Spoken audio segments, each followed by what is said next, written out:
Hello, welcome back to my channel. അപ്പം നമ്മൾ ഇന്ന് വന്നിരിക്കുന്ന സൺസ്ക്രീനെ പറ്റി സംസാരിക്കാൻ കേട്ടോ. ഞാൻ ഇതിനു മുമ്പ് സൺസ്ക്രീനെ പറ്റി വീഡിയോ ചെയ്തിട്ടുണ്ട്, ഏത് സൺസ്ക്രീനാണ് യൂസ് ചെയ്യുന്നതൊക്കെ കാണിച്ചിട്ടുണ്ട്. എങ്കിൽ സൺസ്ക്രീനിൻ്റെ സെപ്പറേറ്റ് ആയിട്ടൊരു റിവ്യൂ വീഡിയോ ചെയ്യാമെന്ന് ഞാൻ വിചാരിച്ചു. അപ്പോൾ അതിന് വേണ്ടിയിട്ടാണ് വന്നിരിക്കുന്നത്. അപ്പോൾ നിങ്ങൾ എന്നെ ആദ്യമായിട്ടാണ് കാണുന്നതെങ്കിൽ ലൈക്ക് ചെയ്യാനും ഷെയർ ചെയ്യാനും കമൻറ്റ് ചെയ്യാനും മറന്നു പോകരുത്. അതുപോലെ തന്നെ നിങ്ങൾക്ക് എൻ്റെ വീഡിയോ ഇഷ്ടപ്പെടുവാണെങ്കിൽ സബ്സ്ക്രൈബ് ചെയ്യാൻ തീർച്ചയായിട്ടും മറക്കരുത്. സബ്സ്ക്രൈബ് ചെയ്യുമ്പോൾ തന്നെ അതിൻ്റെ കൂടെ വരുന്ന ബെല്ലൈക്കൺ ക്ലിക്ക് ചെയ്ത് നോട്ടിഫിക്കേഷൻ ഓണാക്കി ഓൾ ഓപ്ഷൻ സെലക്ട് ചെയ്യുക. എങ്കിൽ മാത്രമേ ഞാൻ വീഡിയോ അപ്ലോഡ് ചെയ്യുന്ന സമയത്തൊക്കെ നിങ്ങൾക്ക് നോട്ടിഫിക്കേഷനായിട്ട് കിട്ടുകയും മിസ് ചെയ്യാനേ കാണുവാനേ സാധിക്കുള്ളൂ. അപ്പം നമുക്ക് ഒട്ടും താമസിച്ച വീഡിയോയിലേക്ക് പോകാം.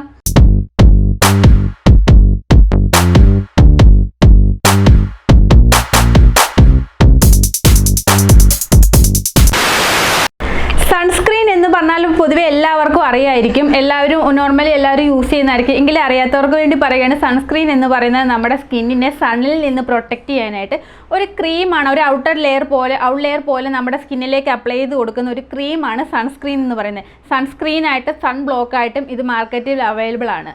സൺസ്ക്രീൻ അപ്ലൈ ചെയ്തില്ല എങ്കിൽ സണ്ണിൻ്റെ സൂര്യപ്രകാശത്തിലേക്ക് ഡയറക്റ്റായിട്ടാണ് നമ്മൾ ഇറങ്ങി ചെല്ലുന്നതെങ്കിൽ നമ്മുടെ സ്കിന്നിന് ഇത് ഒരുപാട് ഡാമേജ് ഉണ്ടാക്കും.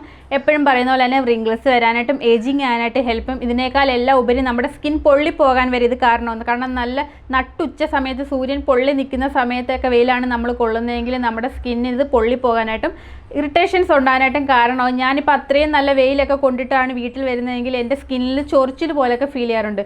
ചൊറിഞ്ഞ് വരാറുണ്ട് എൻ്റെ സ്കിന്നൊക്കെ. UVA UVB റേസിൽ നിന്നൊക്കെ നമ്മളെ പ്രൊട്ടക്റ്റ് ചെയ്യാനായിട്ട് നല്ലൊരു SPF ഉള്ള സൺസ്ക്രീന് സാധിക്കും. SPF എന്ന് പറഞ്ഞാൽ സൺ പ്രൊട്ടക്ഷൻ ഫാക്ടറാണ്. ഇതിൻ്റെ നമ്പർ കൂടുന്നതനുസരിച്ച് നമുക്ക് പ്രൊട്ടക്ഷൻ്റെ അളവും കൂടുതലായിട്ട് കിട്ടും. SPF 50 ഒക്കെയുള്ള ഒരു സൺസ്ക്രീൻ ആണെങ്കിൽ അത്യാവശ്യം നല്ല പ്രൊട്ടക്ഷൻ തന്നെ നമ്മൾക്ക് കിട്ടും. നമ്മൾ വെളിയിലേക്ക് ഇറങ്ങുന്നതിന് ഒരു 15-20 മിനിറ്റ്സ് മുമ്പ് വേണം നമ്മളിത് സ്കിന്നിൽ അപ്ലൈ ചെയ്ത് കൊടുക്കാൻ. നമ്മുടെ ഫേസിലോ നമ്മുടെ കഴുത്തിലോ കയ്യിലോ കാലിലോ ഒക്കെ നമ്മൾ പുറമേ നമ്മുടെ സ്കിൻ കാണുന്ന സ്ഥലങ്ങളിലൊക്കെ ഇത് അപ്ലൈ ചെയ്ത് കൊടുക്കുക. അപ്പം ഒരു 15-20 മിനിറ്റ് കിട്ടുകയാണെങ്കിൽ നല്ലൊരു ബെറ്റർ ആയിട്ടുള്ള റിസൾട്ട് നമുക്ക് കിട്ടും. ഇതൊക്കെ ഞാൻ മുമ്പ് ചെയ്ത വീഡിയോയിൽ പറഞ്ഞിട്ടുണ്ട് കേട്ടോ. ആ വീഡിയോ കണ്ടിട്ടില്ലാത്ത ആൾക്കാർ, ഇത് ആദ്യമായിട്ട് കാണുന്ന ആൾക്കാരുണ്ടെങ്കിൽ അവർക്ക് വേണ്ടി പറഞ്ഞതേ ഉള്ളൂ കേട്ടോ. അപ്പം ഞാൻ യൂസ് ചെയ്യുന്ന സൺസ്ക്രീൻ ഇതാണ്. ലോട്ടസിൻ്റെ സേഫ് സൺ എന്ന് പറയുന്ന സൺസ്ക്രീനാണ് ഞാൻ യൂസ് ചെയ്യുന്നത്. ഇത് ആക്ച്വലി ഒരു ജെല്ലാണിത്. മാറ്റ് ജെൽ ഫിനിഷാണ് ഇതിന് വരുന്നത്. ഇത് ഓയിലി സ്കിന്നുകാർക്കാണ് ജെൽ ടൈപ്പ് സൺസ്ക്രീനൊക്കെ മാർക്കറ്റിലുള്ളത് കേട്ടോ. പക്ഷേ ഇത് ഈ സൺസ്ക്രീൻ ഡ്രൈ സ്കിന്നുകാർക്കും യൂസ് ചെയ്യാം. ഒട്ടും നമ്മളെ ഡ്രൈ ആക്കത്തില്ല സ്കിന്ന്. ഒരുപാട് ഓയിലി ആക്കത്തില്ല, ഒരുപാട് നല്ലൊരു മാറ്റ് ഫിനിഷ് കിട്ടും. പക്ഷേ ഡ്രൈനെസ്സും ഉണ്ടാകത്തില്ല എന്നുള്ളൊരു പ്രത്യേകത ഇതിനുണ്ട്. ഇതിട്ട് കഴിയുമ്പോൾ നമുക്കൊരു മാറ്റ് ലുക്ക് ഫിനിഷാണ് കിട്ടുന്നത്. ഒട്ടും നമ്മൾക്ക് ഓയിൽ പ്രൊഡ്യൂസ് ഒന്നും ചെയ്യത്തില്ല. നമ്മളൊരു പൗഡർ ഇട്ട ഫീൽ തന്നെ ഇത് കിട്ടും. പിന്നെ ഇത് വന്നിട്ട് PA+++ എന്ന് കാണിച്ചിട്ടുണ്ട്. ഇതിപ്പോൾ 3+ ഒക്കെ ആണെങ്കിൽ ഹൈ പ്രൊട്ടക്ഷൻ എന്നാണ് അതിൻ്റെ അർത്ഥം. പ്രൊട്ടക്ഷനെയാണ് ഇത് ബേസ് ചെയ്യുന്നത് കേട്ടോ, ഈ PA കാണിക്കുന്നത്. അപ്പം 3+ ഒക്കെ ആണെങ്കിൽ ഹൈ പ്രൊട്ടക്ഷനാണ്. 4+ ഒക്കെ ആണെങ്കിൽ എക്സ്ട്രീംലി ഹൈ പ്രൊട്ടക്ഷനുള്ള സൺസ്ക്രീനാണ്. അപ്പം നമ്മൾ സൺസ്ക്രീൻ വാങ്ങിക്കുമ്പോൾ പ്രധാനമായിട്ടും നോക്കേണ്ട SPF 50 ഉണ്ടോ, 50 എങ്കിലും വേണം, 50 ഉണ്ടോ, PA++ എത്രയുണ്ട് എന്നൊക്കെ നോക്കിയിട്ട് വേണം നമ്മളൊരു സൺസ്ക്രീൻ തിരഞ്ഞെടുക്കാനായിട്ട്. പിന്നെ ഇതിൽ UVAയും UVBയും മെൻഷൻ ചെയ്തിട്ടുണ്ട്. UVA എന്ന് പറഞ്ഞു കഴിഞ്ഞാൽ ഏജിങ്, UVB എന്ന് പറഞ്ഞാൽ ബേണിംഗ് ആണ്. ഏജിങ്ങിൽ നിന്നും ബേണിങ്ങിൽ നിന്നും ഒക്കെ നമ്മളെ ഇത് പ്രൊട്ടക്റ്റ് ചെയ്യും. അതുകൊണ്ടാണ് അത് ഇതിൽ മെൻഷൻ ചെയ്തിട്ടുള്ളത്.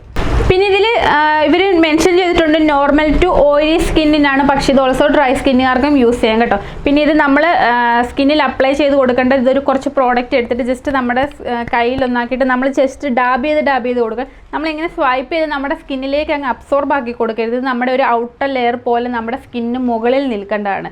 സൂര്യപ്രകാശത്തിൽ നിന്ന് നമ്മളെ പ്രൊട്ടക്റ്റ് ചെയ്യാനായിട്ട് നമ്മൾക്കൊരു ലെയർ പോലെ കൊടുക്കണം. അപ്പോൾ നമ്മൾ ജസ്റ്റ് ഡാബ് ചെയ്ത് വേണം നമ്മുടെ സ്കിന്നിലേക്ക് കൊടുക്കാനായിട്ട്. ഇതൊക്കെ അപ്ലൈ ചെയ്യുന്ന വിധമൊക്കെ ഞാൻ വീഡിയോ ചെയ്തിട്ടുണ്ട് കേട്ടോ. കണ്ടിട്ടില്ലാത്തവർ കണ്ടു നോക്കണം കേട്ടോ. ഞാൻ ഡിസ്ക്രിപ്ഷൻ ബോക്സിൽ ലിങ്ക് കൊടുക്കാം. ഞാൻ മുമ്പേ പറഞ്ഞ പോലെ തന്നെ സൺസ്ക്രീൻ എന്നും സൺ ബ്ലോക്ക് എന്നും പറഞ്ഞ് മാർക്കറ്റിൽ അവൈലബിൾ ആണ്. സൺസ്ക്രീൻ എന്ന് പറഞ്ഞു കഴിഞ്ഞാൽ കുറച്ച് ലൈറ്റ് ആയിരിക്കും. സൺ ബ്ലോക്ക് എന്ന് പറഞ്ഞു കഴിഞ്ഞാൽ കുറച്ചൊരു, ഞാൻ പറഞ്ഞ പോലെ ജെല്ല് ഫോമിൽ കുറച്ച് തിക്കായിട്ടുണ്ടായിരിക്കും. അപ്പോൾ സൺ ബ്ലോക്ക് എപ്പോഴും നമുക്ക് മുകളിൽ അപ്ലൈ ചെയ്ത് കൊടുക്കുന്നതായിരിക്കും നല്ലത്. കാരണം ഒരു കട്ടി പോലെ നമുക്ക് ഫീൽ ചെയ്യും. സൺസ്ക്രീൻ ആണെങ്കിൽ നമുക്ക് തീർച്ചയായിട്ടും ഒരു മോയ്സ്ചറൈസർ അപ്ലൈ ചെയ്തതിന് ശേഷം നമ്മുടെ സ്കിന്നിൽ ഇട്ട് കൊടുക്കുക. അതിന് പുറത്ത് വേണമെങ്കിൽ നമുക്ക് ഫൗണ്ടേഷനോ കാര്യങ്ങളൊക്കെ ഇടാൻ പ്രശ്നമൊന്നുമില്ല. സൺസ്ക്രീൻ കുറച്ച് ലൈറ്റ് ആയതുകൊണ്ട്. ഏത് മേടിക്കണം എങ്ങനെ മേടിക്കണം എന്നൊക്കെ നിങ്ങളുടെ സ്കിൻ ടൈപ്പ് അനുസരിച്ച് നിങ്ങളുടെ കംഫർട്ടബിലിറ്റി അനുസരിച്ച് നിങ്ങൾക്ക് യൂസ് ചെയ്യാം കേട്ടോ. അപ്പം ഞാൻ എൻ്റെ കുറച്ച് ഓയിലും ഡ്രൈയും കൂടെ ആയതുകൊണ്ടാണ് ഞാൻ ജെൽ ഫോം വാങ്ങിച്ചത്. എനിക്കിത് ഇട്ട് കഴിയുമ്പോൾ പിന്നെ ഒരു പ്രശ്നം തോന്നിയെന്ന് പറഞ്ഞു കഴിഞ്ഞാൽ ഇത് ഇട്ട് കഴിയുമ്പോൾ ഒരു പശ പോലെ ഒരു തിക്ക് പോലെ ഭയങ്കര മുഖത്തെന്തോ ഇരിക്കുന്ന ഒരു ഫീൽ ചെയ്യും. ഞാൻ പറഞ്ഞിട്ടുണ്ട്, എൻ്റെ മുൻപത്തെ വീഡിയോയിലൊക്കെ പറഞ്ഞിട്ടുണ്ടല്ലോ. ഇപ്പോൾ ഫൗണ്ടേഷൻ ആയപ്പോലും ഞാൻ തിരഞ്ഞെടുക്കുമ്പോൾ ഞാൻ പറഞ്ഞിട്ടുണ്ടായിരുന്നു ലൈറ്റ് ആയിട്ടുള്ള ഫൗണ്ടേഷൻസ് ആണ് എനിക്കിഷ്ടം എന്ന്. കുറച്ച് പെട്ടെന്ന് അബ്സോർബ് ആയിപ്പോയി നമ്മുടെ സ്കിന്നിലുണ്ടെന്ന് അറിയാത്ത ടൈപ്പ്. അതുപോലെ തന്നെയാണ് ഇത് കുറച്ച് തിക്കായിട്ട് ഇങ്ങനെ ഇരിക്കും. പക്ഷേ ഇത് നല്ല യൂസ്ഫുൾ ആയതുകൊണ്ട് മാത്രം ഞാനിത് അവോയ്ഡ് ചെയ്യാൻ പറ്റാത്തതുകൊണ്ട് മാത്രം ഞാനിത് അപ്ലൈ ചെയ്ത് കൊടുക്കും. പിന്നെ ഇതിൻ്റെ ഒരു പ്രധാന പ്രശ്നം എന്ന് പറഞ്ഞാൽ ഇത് പാരബൻ ഫ്രീ അല്ല കേട്ടോ. ഇതിനകത്ത് കെമിക്കലുണ്ട്. അപ്പം അതൊരു പ്രശ്നമാണ്. എങ്കിലും ബാക്കി കാര്യങ്ങളൊക്കെ വെച്ച് പ്രൊട്ടക്റ്റിങ് കാര്യങ്ങളൊക്കെ കിട്ടുന്നതുകൊണ്ട് അത്യാവശ്യമായിട്ട് നമുക്ക് യൂസ് ചെയ്യാതിരിക്കാൻ പറ്റാത്തത് കൊണ്ട് മാത്രം നമുക്കിത് യൂസ് ചെയ്യാം. പിന്നെ ഇത് 2 മണിക്കൂർ നമ്മൾ ഇട്ട് പുറത്ത് പോയി 2 മണിക്കൂർ കഴിയുമ്പോൾ റീഅപ്ലൈ ചെയ്യണം കേട്ടോ. അതിപ്പം എല്ലാ സൺസ്ക്രീനും അങ്ങനെ തന്നെയാണ്, നമ്മൾ റീഅപ്ലൈ ചെയ്ത് കൊടുക്കണം. ഇല്ല എങ്കിൽ ഇതിൻ്റെ എഫക്റ്റൊക്കെ പോയിട്ട് നമ്മൾക്ക് സൺ ഡാമേജ് ഉണ്ടാകാനായിട്ട് കാരണമാകും. പിന്നെ ഇതിൻ്റെ റേറ്റ് വന്നിട്ട് ഇത് 50 ഗ്രാം പ്രോഡക്റ്റാണ്. ഇതിന് 315 രൂപ വരും. കുറച്ച് കോസ്റ്റ്ലി ആയിട്ട് ഫീൽ ചെയ്യും അത്. പക്ഷേ സൺസ്ക്രീനൊക്കെ പൊതുവെ അങ്ങനെയാണ്, കുറച്ച് റേറ്റ് ഉണ്ടാവും. അത് സാരമില്ല, നമ്മുടെ സ്കിന്നിനെ പ്രൊട്ടക്റ്റ് ചെയ്യാനായിട്ടല്ലേ. അപ്പോൾ അത് നിങ്ങൾ നോക്കണ്ട, കുറച്ച് ഇങ്ങനത്തെ പ്രോഡക്റ്റുകൾ വാങ്ങുന്നത് തന്നെയാണ് നല്ലത്. പിന്നെ ഇത് പ്രധാന ഒരു ഗുണം എന്താണെന്ന് വെച്ചാൽ മറ്റ് സൺസ്ക്രീൻ പോലെ ഇത് നമ്മൾ ഇട്ട് കഴിയുമ്പോൾ വെള്ളപ്പാണ്ട് പിടിച്ച പോലെ നനഞ്ഞ മുഖത്തോട്ട് പൗഡർ ഇട്ട പോലെ ഒന്നും ഇരിക്കത്തില്ല കേട്ടോ. ഇത് നല്ല പെർഫെക്റ്റ് ആയിട്ട് തന്നെ വർക്ക് ചെയ്യും. അപ്പോൾ ഇത്രയൊക്കെ ഉള്ളൂ പറയാനായിട്ട്. കൂടുതൽ എന്തെങ്കിലും ഡീറ്റെയിൽസോ കാര്യങ്ങളോ വേണമെങ്കിൽ നിങ്ങൾ കമൻറ്റ് ബോക്സിൽ എന്നോട് ചോദിച്ചാൽ മതി. അപ്പോൾ നിങ്ങൾക്ക് എല്ലാവർക്കും എൻ്റെ വീഡിയോ ഇഷ്ടപ്പെട്ടെന്ന് വിചാരിക്കുന്നുണ്ട്. ഇഷ്ടപ്പെട്ടിട്ടുണ്ടെങ്കിൽ ആ ലൈക്ക് ബട്ടൺ ഒന്ന് ക്ലിക്ക് ചെയ്യുക. പിന്നെ നിങ്ങൾക്ക് ഇഷ്ടമായെങ്കിൽ നിങ്ങളുടെ അഭിപ്രായങ്ങളൊക്കെ ഒന്ന് കമൻറ്റ് ചെയ്ത് പറയുക. സബ്സ്ക്രൈബ് ചെയ്യാനായിട്ടൊരു സബ്സ്ക്രൈബ് ചെയ്യാനും മറന്നു പോകരുത്. അപ്പം നിങ്ങൾക്ക് യൂസ്ഫുൾ ആവുന്ന എൻ്റർടൈനിങ് ആകുന്ന അടുത്ത വീഡിയോ ആയിട്ട് കാണാം.